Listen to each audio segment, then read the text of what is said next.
শুভ সকাল আমার প্রিয় বন্ধুরা। আশা করছি যে যেখান থেকে আমার ভিডিওটা দেখছো তোমরা সকলে খুব ভালো আছো আর সুস্থ আছো। আর আমিও কিন্তু তোমাদের ভালোবাসায় অনেক অনেক ভালো আছি। মেদিনীপুর জেলার ছোট্ট একটি গ্রাম থেকে আমি মৌসুমি, আমার মৌসুমি ব্লগ চ্যানেলে তোমাদের সবাইকে অনেক স্বাগত আর অনেক ভালোবাসা জানিয়ে আজকে এখন থেকে একটি নতুন ভিডিও শুরু করলাম। আশা করছি আজকের ভিডিওটা তোমাদের খুবই ভালো লাগবে। সকালের পরিবেশটা দেখে তোমরা নিশ্চয়ই এতক্ষণে বুঝে গেছো যে আজকে আমি কত সকাল সকাল ঘুম থেকে উঠেছি। একদম ঠিকই ধরেছো তোমরা, আজকে আমি সকালবেলা ঘুম থেকে উঠেছি 4:40-এ। মানে এত তাড়াতাড়ি ঘুম ভেঙে যাওয়ার কারণও আছে। গতকাল রাতে মেয়ে কিন্তু বারবার করে বলে দিয়েছে আজকে টিফিনে ওকে রুটি আর আলু ভাজা করে দিতেই হবে। তো ওটা যে মাথার মধ্যে ঢুকে গেছিলো না, রাত্রে আমি কিছুতেই ঠিকমতো ঘুমোতে পারিনি। তাই যা ঘুম ভেঙেছে তাড়াতাড়ি করে উঠে পড়ে প্রথমে তো দেখলে ঘরের সামনের দরজাটা খুলে দেওয়ার পর পর্দাটা তুলে দিয়েছি, যাতে করে ঘরটা একটুখানি আলো দেখা যায়। তারপরে হচ্ছে পুরো ঘরটা সুন্দর করে ন্যাতা দিয়ে নিয়েছি। মানে বেশি জায়গাটা ন্যাতা দিইনি, যেখানটায় কালকে একটুখানি রান্না করছিলাম ওখানটায়, মানে গ্যাসের পাশটাতে, আর হচ্ছে এই বারান্দাটাতে। তারপরে হচ্ছে গ্যাসটা ভালো করে মুছে নিয়েছি, কারণ গ্যাস যদি না মুছি তাহলে রান্না করব কি করে। কালকে রাতে গ্যাসে মা একটুখানি ভাত গরম করছিল, ওই কারণে গ্যাসটা যেহেতু এঁটো ছিল তাই গ্যাসটা ভালো করে মুছে নিয়েছি।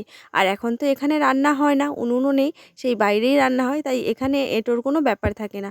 মানে গ্যাসটা কিন্তু আমার সবসময় পরিষ্কার পরিচ্ছন্ন থাকে। যেদিন রান্না করি সেদিন গ্যাসটা মুছে নিই। তো যাই হোক, এখন হচ্ছে মেয়ের জন্য আলু কেটেছি, আলু ভাজা করব। আলুটা কাটা হয়ে গেছে। আর গতকাল রাতে জানো তো অনেকগুলো রুটি ভাজা করেছি। সবাই বলছিল খাবে, কিন্তু কেউই খায়নি। মেয়ে খেয়েছে 1.5 পিস, আমি খেয়েছি 2 পিস, আর আমার শ্বশুর মশাই খেয়েছে 2 পিস। তো মোটামুটি করে এখনও 6-7 পিস রুটি রয়েছে। সকালবেলা ওই রুটিগুলো গরম করে দিয়েছি। আর হচ্ছে এই যে আলু ভাজাটা করছি, সবার জন্যই করছি। বাবাকে সকালে দোকান যাওয়ার সময় একটুখানি আলু ভাজা দেব, আর হচ্ছে নিজেরা খাবো, ওই কারণে একটু বেশি করেই আলুটা ভাজা করে নিচ্ছি। এখন তো আলু ভাজাটা হয়ে গেছে। আর এখন দেখো মেয়ের টিফিনটা সুন্দর করে সাজিয়ে নিচ্ছি। মেয়ে বলছিল 2 পিস রুটি দিতে, আমি জোর করে 3 পিস রুটি দিলাম, কারণ সকালবেলা একদমই কিছু খায়নি। তো বকাবকি করার পরে একটা কেক নিয়ে এসেছিলো, কেকটা খাচ্ছে, আর এখন জল নিয়ে বসেছে, জল খাচ্ছে। আলু ভাজা রুটি দিয়ে দিয়েছি। আর দেখো বাবাও ওদিকে দোকানে বেরিয়ে পড়েছে। আর বাবা বলছে আজকে সাইকেলে করে একদম গাড়ির কাছে নিয়ে চলে যাবে নাতনিকে বসিয়ে। মেয়ে কিছুতেই যেতে চাইছে না, কারণ বাড়ির কাছে তো, বলছে হেঁটে চলে যাব। আর আমার বাবা হচ্ছে ছাড়ার নয়, মানে নাতনিকে একদম সঙ্গে নিয়েই যাবে। তাই ওকে সঙ্গে নিয়েই যে বাবা আর হচ্ছে মেয়ে দুজনেই বেরিয়ে যাচ্ছে।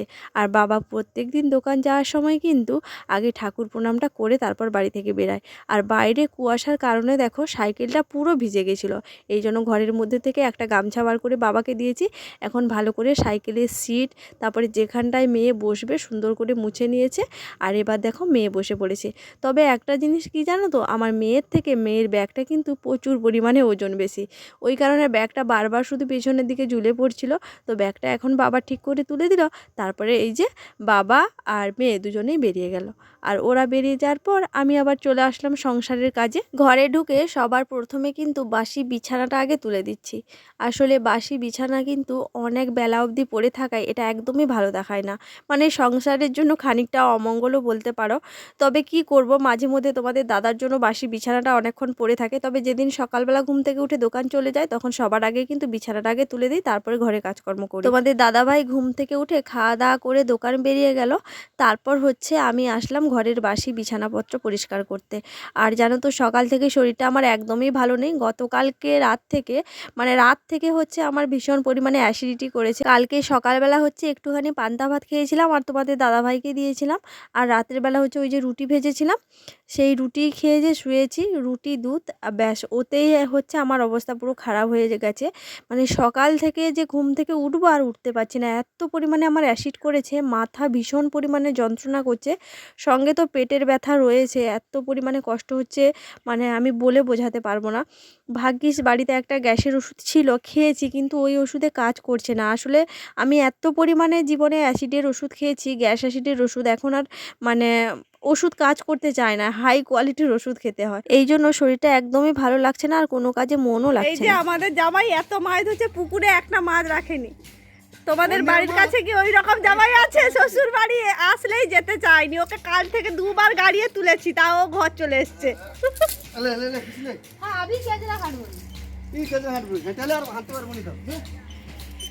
জামাই যেদিন থেকে শ্বশুরবাড়ি এসছে সেদিন থেকে এটা নিয়ে কিন্তু দুবার জাল ফেলা হয়ে গেল। মানে ও যখনই শ্বশুরবাড়িতে আছে ওর এই হচ্ছে একটা বিশেষত্ব, মানে শ্বশুরবাড়িতে আসলে সবাইকে মাছ খাইয়ে খাইয়ে পুরো একদম পেট ভরিয়ে দেবে, এইরকম একটা ব্যাপার। ভীষণ পরিমাণে মানে মাছ ধরতে পারে। 2-3 দিন আগে পুকুরে জাল ফেলে অনেক মাছ ধরেছিল, সেদিনকে তোমাদের দেখিয়েছিলাম। এখনও ফ্রিজে আমাদের ওই মাছ রয়েছে, তার মধ্যে আজকে আবার মাছ ধরছে। আর আজকে আবার দেখো দুইজনে দুটো জাল নিয়ে পুকুরে জাল ফেলছে। একজন হচ্ছে আমার কাকা শ্বশুর আর একজন হচ্ছে জামাইবাবু। তো দুজনে জাল ফেলছে। আর এদিকে দেখো আমার শ্বশুর মশাই আর শাশুড়ি মা দুজনে রেডি হয়ে গেছে। ওরা এখন যাচ্ছে মামা শ্বশুরের বাড়ি। দাদা শ্বশুর যে মারা গেছে, আজকে হচ্ছে নখচুল, কালকে শ্রাদ্ধ, পরশুদিন হচ্ছে খাওয়ান দাওয়ান। ওই জন্য মা বাড়ি থেকে বেরিয়ে ঠাকুর প্রণামটা সেরে নিল সবার আগে। আর বাবা তো আগে চলে গেছে। আর মেয়ে হচ্ছে এইমাত্র স্কুল থেকে আসলো। এতক্ষণ ধরে ওয়েট করছিল বাবা মা শুধুমাত্র মেয়েকে দেখে তারপরে হচ্ছে যাবে, ওই কারণে। আর মেয়ে এইমাত্র আসলো, এখন এই 10:30 মতো বাজে, 10:50 বাজে স্কুল থেকে আসলো। আর এখন মা বাবা বেরিয়ে যাচ্ছে। আর মেয়ে কিন্তু এখন আমার খুব খুশি হয়ে গেছে, কারণ মা হচ্ছে লুকিয়ে একটা 10 টাকা দিয়েছে আর এখন হচ্ছে বাবা একটা 20 টাকা দিয়েছে। ওই জন্যই বলছে আমার 30 টাকা হয়ে গেছে, ওইটা নিয়ে খুব আনন্দে নাচানাচি করছে। আমি অবশ্য প্রথমে ব্যাপারটা বুঝতে পারছিলাম না, কিন্তু পরে ব্যাপারটা বুঝতে পারি যে টাকা পেয়েও ওই রকম করছে। মা বাবা তো বেরিয়ে চলে যাবে, এখনও পর্যন্ত ফ্রিজে অনেক মাছ রয়েছে, আবার পুকুরে মাছ ধরছে। আমাদের ভাগে তো তোমরা দেখেছো সবসময় অনেক মাছ পড়ে, তো ওই কারণে আমার ভীষণ চিন্তা লাগে যে এতগুলো মাছ কি করে খাবো। আর তোমাদের দাদাকে একটার গায়ে দুটো মাছ দিলে খেতেই চায় না, মানে মাছ খাওয়া নিয়ে রীতিমতো প্রত্যেকদিন খাওয়ার সময় ঝগড়া হয়। কারণ পুকুরে টাটকা মাছ 2 পিস খেলেও তো কিছু হয় না, কিন্তু ও কিছুতেই খাবে না। তো ওই জন্যই ভাবছি যে এতগুলো মাছ কবে কিভাবে খাবো, তার মধ্যে সপ্তাহে যদি 7 দিন, তার মধ্যে 2-3 দিন তো আমাদেরকে নিরাম করতে হয়। তো বাবা মা বেরিয়ে গেল, আর বাবা মা বেরিয়ে যাওয়ার পর এদিকে দেখো মাছ কেটে এখন ভাগ করা হচ্ছে। আর ভাগ হয়ে গেছে, এখন আমার মানে মাছ ধোয়ার ঠাকাটাতে করে মাছটা তুলে দিল কাকু। আমি আর মানে হাত দিইনি, বললাম এটাতে তুলে দাও, তারপরে হচ্ছে আমি ধুয়ে নেব। আর ওইদিকে যে ভাগগুলো দেখতে পাচ্ছ ওগুলো আবার ওরা ওদের মতো করে ভাগ করবে, কারণ আমার শ্বশুরমশাই একা বলে একটা ভাগ পুরো আমাদের। আর বড় মা দেখো 3টে ভাগ করছে, কারণ বড় মাদের হচ্ছে 3 ভাই আর আমার কাকা শ্বশুরে হচ্ছে দুই ভাই, ওই জন্য ওরা আবার এটাতে 3 ভাগ আর ওটাতে 2 ভাগ করবে। যখন ওদের মাছের ভাগটা করা হয় তখন আমি দাঁড়িয়ে দাঁড়িয়ে দেখতে থাকি, কারণ ওই ব্যাপারটা দেখতে আমার ভীষণ পরিমাণে ভালো লাগে। আমাদের এত মাছ আর ওদের ওই মাছগুলোকে 3 ভাগ করলে ওদের ভাগে এত কম মাছ পড়ে, তো সেইটা আমি মানে দাঁড়িয়ে দাঁড়িয়ে অনেক সময় দেখি যে কি করে ভাগগুলো করছে। তো যাই হোক মাছ ধুয়ে নিয়েছি, আর ধুয়ে সুন্দর করে ফ্রিজে কিন্তু গুছিয়ে রেখে দিয়েছি। এত মাছ মানে একদিনে খাওয়া সম্ভব নয়, তার উপর ফ্রিজে তো মাছ রয়েছে, ওই জন্য টাটকা মাছগুলো আজকে নিয়ে এসেছি, বুঝেছো। তারপরে নুন হলুদ মাখিয়ে এখন কড়ার মধ্যে তুলে দিয়েছি। আর রান্নাটা অনেকক্ষণ আগে চাপিয়েছি, কারণ দেখেই বুঝতে পারছো মানে ওদিকে হচ্ছে আমার গাজর, তারপর মটরশুঁটি আর হচ্ছে বিম কলাইয়ের ভাজা হয়ে গেছে। আর হচ্ছে একটুখানি লাউ ঘন্ট করব বলে লাউটাও সেদ্ধ করে রেখেছি। আর এদিকে এখন মাছের ভাজাটা করছি, মাছের একটুখানি ঝোল করব। আর শরীরটা ভালো নয় বলে মানে কি বলবো, কাজ করতে কোনো ইচ্ছে করছে না, মানে এনার্জি নেই, ভালো লাগছে না কিছু, করতেই হবে তাই করছি। শাশুড়ি মাও তো নেই বাড়িতে যে বলবো আমার শরীরটা ভালো লাগছে না, নিজেকেই করতে হচ্ছে। তার উপর গাছের পাতা দিয়ে রান্না করতে হচ্ছে, তো মানে কি বলবো ভীষণ পরিমাণে কষ্ট হচ্ছে। আর রোদ না বেরানোর কারণে গাছের পাতাগুলো সব একদম ভেজা ভেজা হয়ে গেছে, নরম হয়ে গেছে, ওই জন্য উনুনটা জ্বলতে একটু সমস্যা হচ্ছে। আর আজকে যে রান্না করেছি মানে সব দিনই তো সবার জন্য রান্না বান্না করি, তাই জলের মানে আন্দাজটা আমি বুঝতে পারি না, ওই জন্য ভাতের হাঁড়িতে আজকে অনেকটা পরিমাণে জল দিয়ে দিয়েছি। ওই জন্য জানো তো ভাতের হাঁড়ি চাপাটা খুলে রেখে মানে বেশি জলটা হচ্ছে গড়িয়ে আগে ফেলে দিয়েছি, তারপর দেখো ভাতের হাঁড়িটাকে উপর করে এখন ভাতের ফ্যানটা নামিয়ে নিচ্ছি।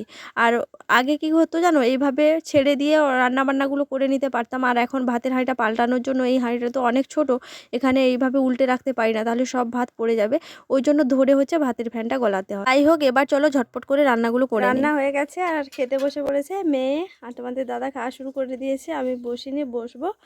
আর আজকে কি রান্না করেছি দেখো, এটা হচ্ছে গাজর আর বিম মটরশুঁটির ভাজা, আর ওটা হচ্ছে ছোট মাছের ভাজা, এটা হচ্ছে লাউ ঘন্ট, আর ওখানে হচ্ছে মাছের ঝোল পাতলা করে কাঁচা লঙ্কা দিয়ে। তো যাই হোক চলো এখন খেয়ে নি। তুই কেন ওটা তুলে দিচ্ছু, গাজরটা অন্তত খা, আবার দেখে।